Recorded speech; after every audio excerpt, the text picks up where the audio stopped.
কালাপাহাৰত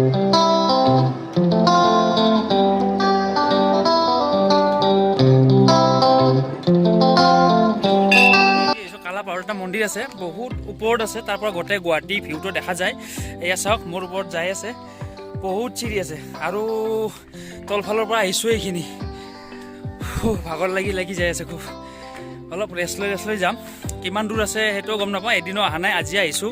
চ' আপোনালোকক দেখুৱাইছোঁ কেনেকুৱা ভিউ। সকলোৱে কৈছে যে ভিউটো ধুনীয়া লাগে বোলে, ইয়াৰ পৰা গোটেই গুৱাহাটী চিটিখন পূৰা অল 360 ভিউ দেখা যায় আৰু। চাওঁ বলক।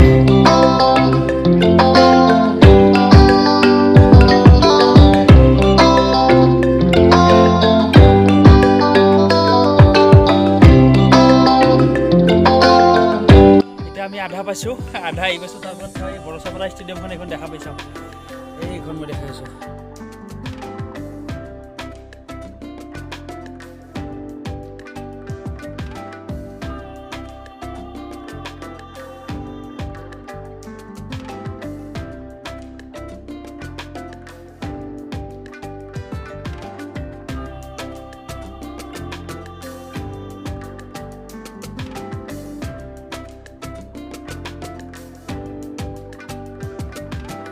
দেখা পাই আৰু ওপৰত লৈ গ'লে আৰু ভাল দৃশ্য দেখা পাম।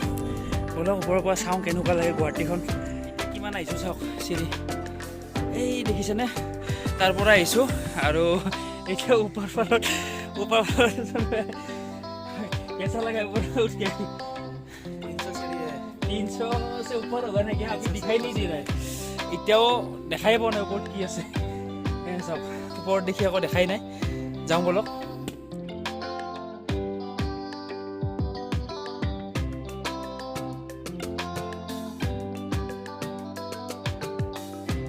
মন্দিৰ পাইছোঁ আৰু এইফালে চাওক আপোনালোকে, এই দেখিছে চাওক, এই ব্ৰহ্মপুত্ৰ নদীটো, সেইটো ধুনীয়াকৈ ব্ৰহ্মপুত্ৰ নদীটো দেখা পায়। আৰু তাৰ সেইফালৰ এইবিলাক আই আই টিখনো দেখা পায় এইখন। আৰু এইফালে আপোনাৰ কামাখ্যা মন্দিৰ। আৰু আগত যাওঁ ব'লক এইফালে। ভিউটো চাওকচোন, ভিউটো ধুনীয়া লাগিছে না।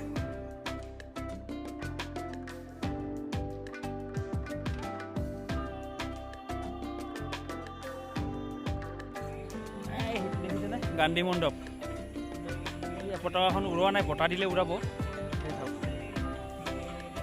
এইফালে নতুন ব্ৰিজখন হৈ আছে, এইখন।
গুৱাহাটী জজ ফিল্ডত আছাম T20 চেলেঞ্জেছ ট্ৰফি চলি আছে, তাকে অলপ চাব আহিলোঁ।